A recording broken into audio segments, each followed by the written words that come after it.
তো hey guys, welcome to নতুন blog. এখন বসে আছি স্টেশনে, তো যাবো বাড়ি। আর এই যে আমার পাশে বসে আছে আমার অর্ধাঙ্গী নিয়ে, আমার বৌরানী। আর এই যে আমার সোনামা। তো এদেরকে নিয়ে যাব বাড়ি।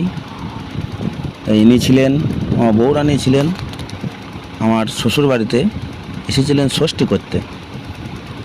তা তোমরাই বলো, 10-15 দিন কি ষষ্ঠী করতে লাগে?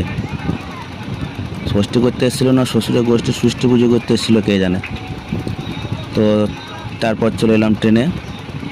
ট্রেনে বসার পরে এই যে সোনামায়ের দুষ্টুমি শুরু হয়ে গেছে, আর এই যে নাচানাচি শুরু হয়ে গেছে।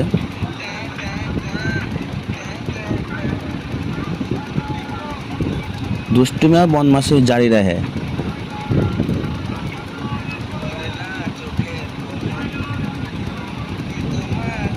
আর বায়না তো অল টাইম।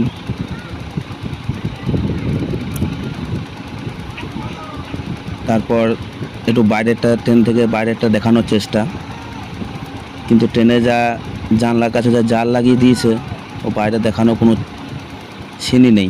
তো রাগও হচ্ছিলো, দেখাতে পারছিলাম না, রাগে সরিয়ে দিলাম। আর এই যে আমার বৌরানী খেতে ব্যস্ত, মুখ চলতে আছে অল টাইম। ট্রেনে চাপলেই মনে হয় খেতে ইচ্ছা হয়। আর তারপর যাওয়ার সময় মুখটা একটু বারবার দেখাতে ইচ্ছে হচ্ছিলো, জানি না কিসের জন্য। এই যে মুখ চলতেই আছে। তো যাচ্ছি ট্রেনে। ট্রেনে জার্নি খুব ভালোই লাগে।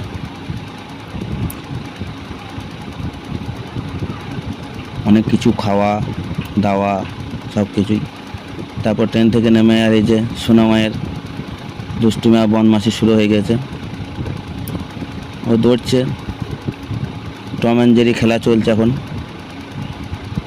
বিল্লা চোয়াকা। তো চলো তারপর আবার ট্রেনে চেপে তারপর বাইরের দৃশ্যটা দেখাচ্ছি। দেখো, গ্রামের পরিবেশ মানেই খুবই ভালো।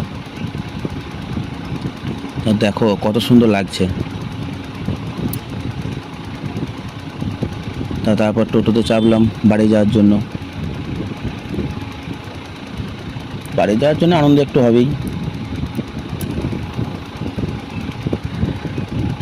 তো বাড়িতে টোটোতে চাপার পর যাচ্ছি বাড়ির জন্য।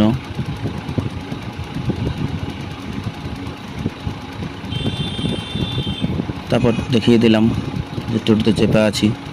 আর টোটো এত নড়ছে, মনে হচ্ছে ভূমিকম্প হচ্ছে। তো চলে এলাম বাড়ি ঢুকছি। তো চল আমাদের বাড়িটা একটু দেখাই। গরিবের বাড়ি। তো এটাই হচ্ছে আমাদের বাড়ি।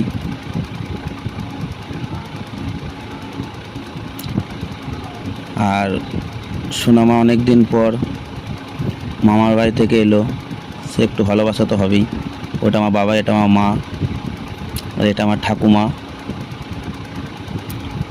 আদর করছে পই নাতনিকে।